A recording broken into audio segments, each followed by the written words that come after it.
Welcome to another edition of Politics Done Right. Today, I'm honored once again to have one of a prolific journalist, Norman Solomon. Norman's an American journalist, activist, media critic, and the co-founder and national coordinator of RootsAction.org. He is the author of War Made Easy and is a longtime associate of FAIR, Fairness and Accuracy in Reporting. His new book, or his recent book, War Made Invisible, How America Hides the Human Toll of Its Military Machine, is a must read. So we're not talking about that today, but remember that book. It's a must read. Check it out because it's something that I think would inform us quite a bit.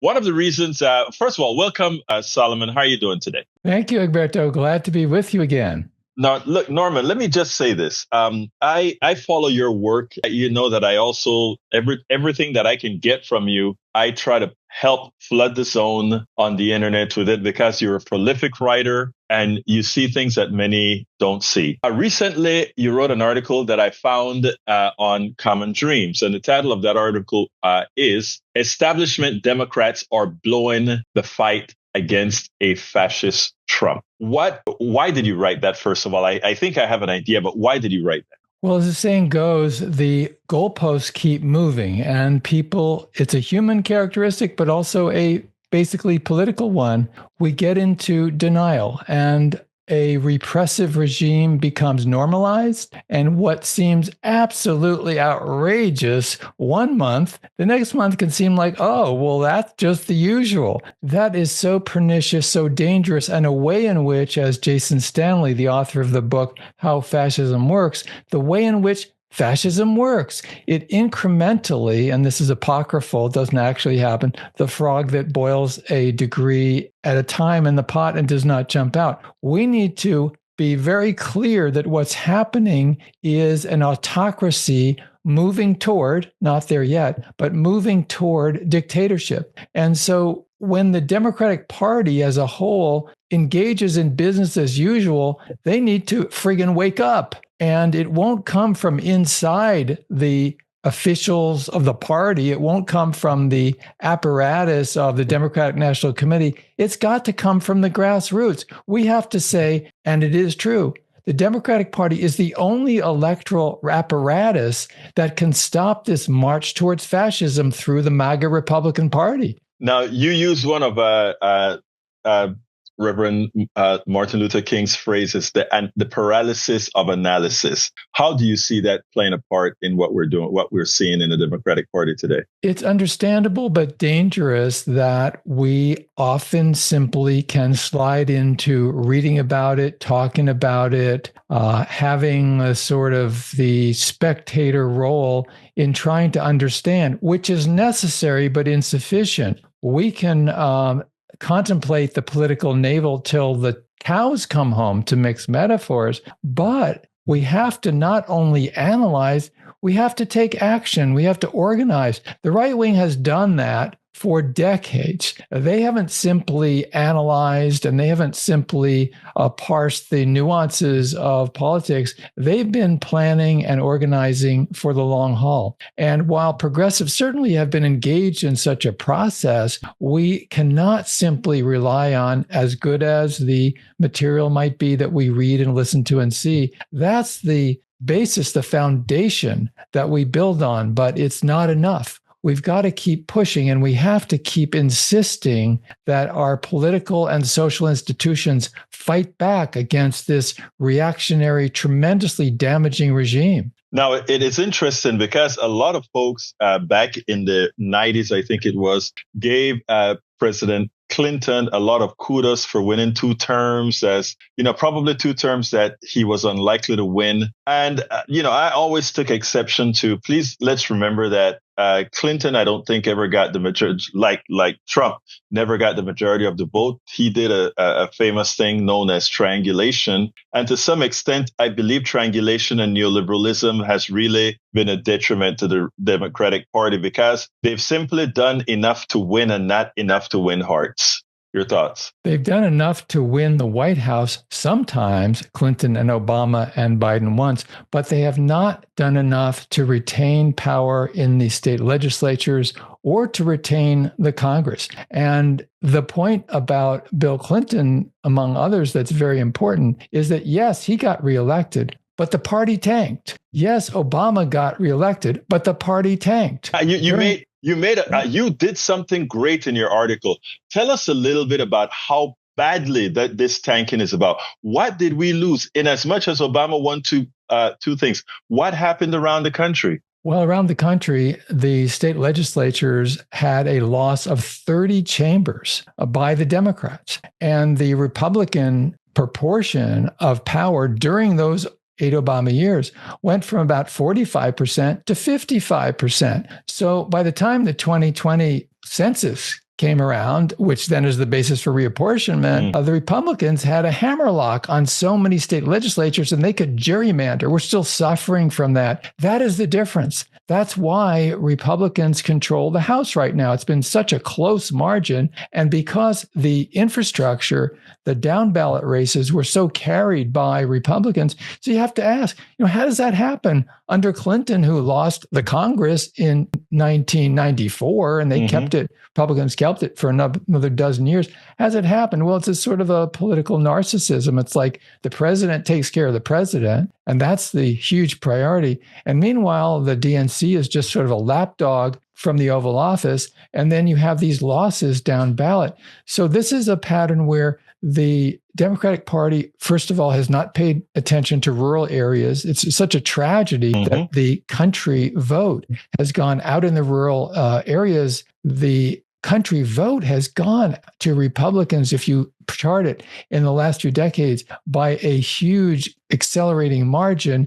And also then in terms of ability to elect members of the House and Senate. So the spotlight is on the president, but we have to ask, how did the Obama presidency coexist with losing 910 seats in state legislatures around the country during those 8 years? And what is interesting is, and I think you nailed it there about the rural vote. If we take a look at the destruction that would be the budget that Donald Trump is working on right now with the Congress, the people that are going to get hit the hardest, the people that are going to get hit the most are, in fact, rural areas as they make the changes to close Social Security offices down, close a lot of governmental jobs down. These were high-paying jobs in rural areas that are no longer going to be there supporting an economy that is already under stress. So your thoughts about that? Well, that's a key point. There's been a lot of appropriate focus on the decimation of the federal workforce in the Washington, D.C. area, Virginia and Maryland and so forth, and in the district. But as you point out, there are rural areas where people across the country, they're dependent on these services, these outlying offices, the post offices that are sometimes being closed down, the service that's being curtailed. We should make no mistake about it. This, and I hesitate to call it an administration, this regime that has gained power for the oligarchs without any shame whatsoever, flagrantly plundering from the middle class and lower income people. These are people who do not believe at the top. They do not believe in democracy. They are savagely attacking democracy. And whatever people say about the Democratic Party, and at Roots Action, we have been highly critical of the Democratic Party, the corporatism and the militarism. Face facts, folks. The only way to take electoral power away from the Republican Party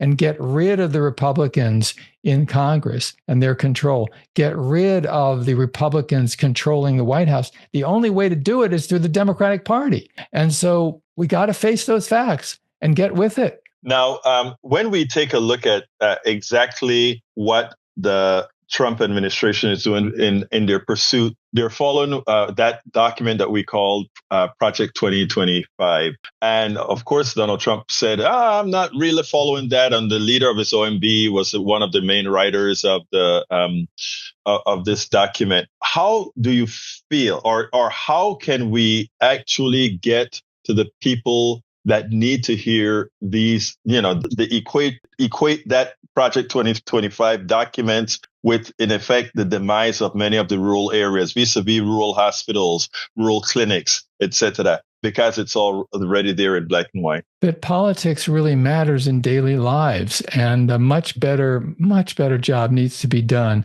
by grassroots activists, by progressives, indeed by the Democratic Party, to convey that these are not abstract questions. This isn't like inside the Beltway, inside baseball stuff. This is about healthcare, education, housing, the environment, people's capacity to have neonatal care if they have a child, if you're going to have elderly care. These are all very human characteristics, and some folks may understandably say, and maybe they're working two jobs, maybe they're really stressed for personal reasons, family, health issues, whatever it may be, and understandably they might say, well, I'm not into politics. And the response is, okay, but politics is into you. All you got to do is turn on the tap and drink a glass of water, and literally politics is into you, because the extent to which there are carcinogens or not in what you're drinking is a byproduct of politics. And the unity between what kind of lives we live and can live and the kind of political choices made in state capitals and in county government and in terms of the federal government,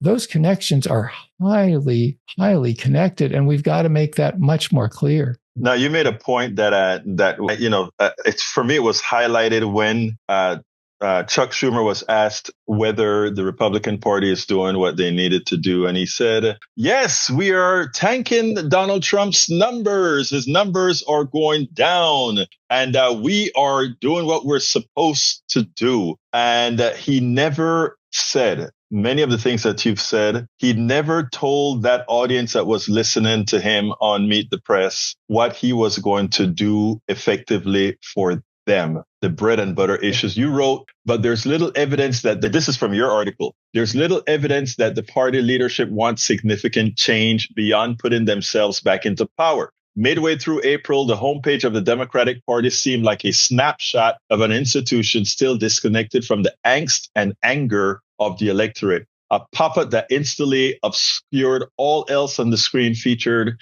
a drawing of a snarling Donald Trump next to the headline, We're suing Trump over the legal executive orders. Underneath, the featured message proclaimed, we're rolling up our sleeves and organizing for a brighter, more equal future. Together, we will elect Democrats up and down the ballots. A schedule of town halls in dozens of regions was nice enough, but a true sense of urgency, let alone emergency, was notably lacking. The attitude is, let's have Trump destroy himself. He's going to collapse under his own weight. Egberto, when have we heard that before? 2016? Hillary Clinton had that attitude. Mm-hmm. He's so terrible. People will see that Trump is awful. He's just going to defeat himself. We saw that last year again. That was the attitude. And it was combined with a very explicit strategy from the Democratic Party at the top, which was, we're going to go after the white suburban vote, including the mythical unicorn called moderate Republicans. And so they ended up saying, oh, we're going to put our resources to try to persuade people who are not part of our party base. And I've read interviews with people, for instance, in Philadelphia, the swing state of Pennsylvania. Where are the resources? They're having to sort of jerry build it themselves because the party wasn't putting the resources in the communities where getting out the vote through turnout was absolutely essential. And so it's unnerving to see a lot of the statements made by, for instance, Chuck Schumer in 2016, he said, for every vote we're going to lose around the Philadelphia area, mostly people of color, lower income people, we're going to pick up two, he said, from the white people in the western part of the state. How did that turn out? It didn't. And this is fundamental, whether the Democratic Party at the top is going to stop being afraid of its own base and start engaging with it and fulfilling its potential. Now, let me ask you if you agree with this. I think one of the reasons that that they're scared of their base is actually their loyalties are with their rich benefactors. And in doing so, I don't know how different they are than a traditional, not MAGA, but than a traditional Republican. Your thoughts? Definitely that the mega donors, the billionaires, the multi-millionaires who take out their checkbooks or wire the money in, that's the constituency. And so, in a sense, the base of the National Democratic Party, not in terms of votes, but in terms of dollars and allegiance from the head of the Democratic National Committee, from the leaders of the Democrats in the House and Senate, their base is really, really rich people and corporations. And they're not as extreme by any means as the MAGA Republicans, but they're still pretty damn wedded to the idea that to make this, quote, democracy work, you have to have the huge corporations largely calling the shots. And then every once in a while, there's sort of progressive rhetoric thrown in, and they go to a few black churches before Election Day. This is transparently phony, and people see that. Bernie Sanders has been pointing this out for many, many years now. A handful, unfortunately, just a small number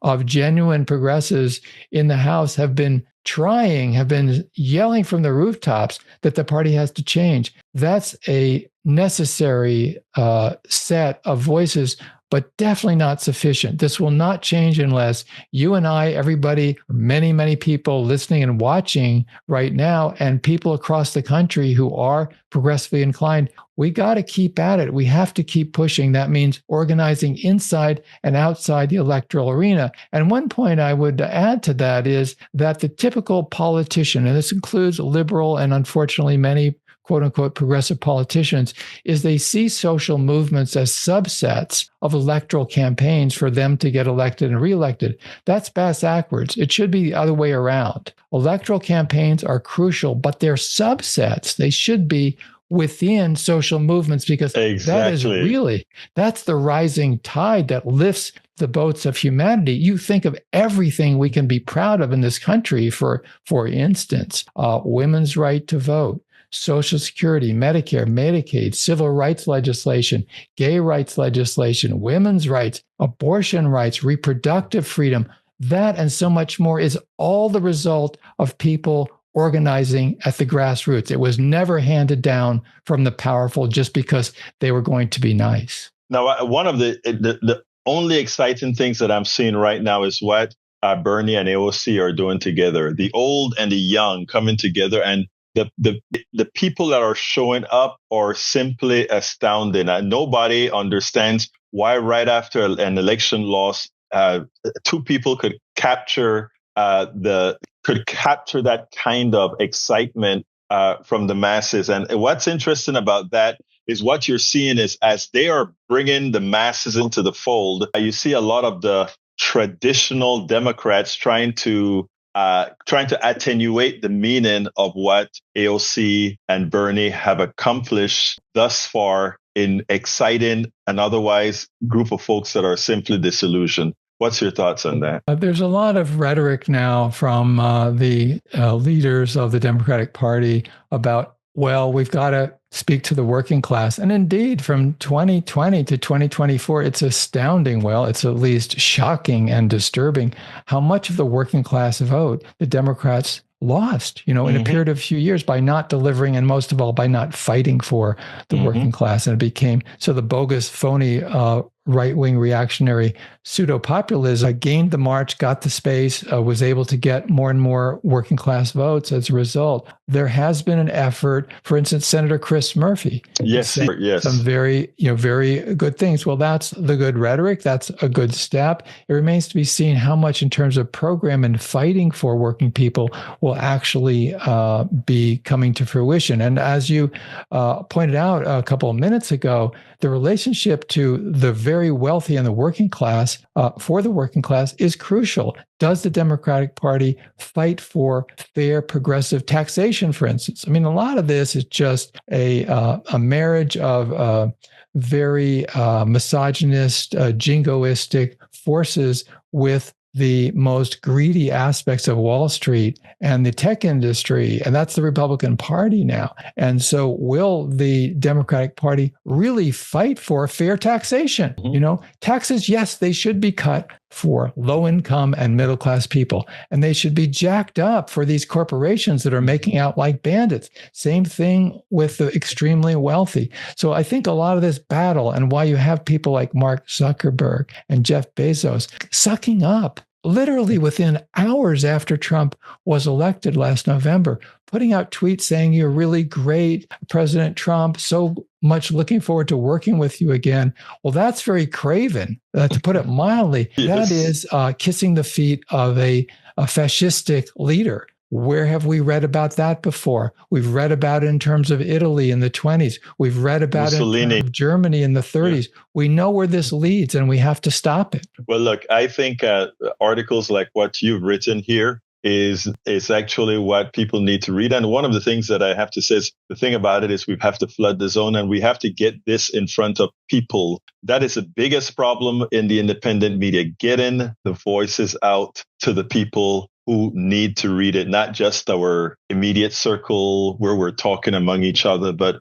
trying to get it out there. And that is a fight. That is one of the things that we do here in independent media, and having great leaders like yourself that are putting this thing out here, I think is essential. Why don't you give me a closer, Norman? Well, first, I want to say that this doesn't ever, and none of this that you refer to happens by accident or only people wishing. There's a saying, we must do the work of ants. And we're not talking about the sisters of parents. We're talking about ANTS. Yes. And it's daily work, and it's not glamorous. It's about getting it done throughout our lifetimes, really. That's what Politics Done Right is all about. I know. And it is multiplied by so many people around the country who are dedicated, sincere, thinking about the future, and also aghast at what tyranny is being brought to this country. I definitely invite people to support this program, and also invite people at rootsaction.org. We have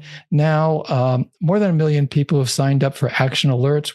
We hope that you will make it more than 1,000,001. You can do that in about 30 seconds. You go to rootsaction.org, and you'll get periodic emails about how we can join forces to turn this country around. Look, thank you so kindly, Norman Solomon. I'm excited every time I set up an interview with you, because I know that we're going to get stuff for people to go out there and do. And that is just what you did. Norman Solomon is an American journalist, activist, and media critic, and the co-founder and national coordinator of rootsaction.org. Thank you so kindly for having been on Politics Done Right. Hey, thanks a lot for all you're doing. We spend a lot of time deconstructing the news, trying to parse it into a form that everybody can understand. We try to find those little nitpicks where it flies above the fray, etc. If you really like these videos that we do, I want to ask a big favor. Please go ahead. Number 1, subscribe to our channel. And number 2, please join if you can. Thank you so kindly for watching. Keep watching. Please remember to share. We must populate the entire internet with our progressive message, a message that we know is what most Americans say that they want. So help us, please join.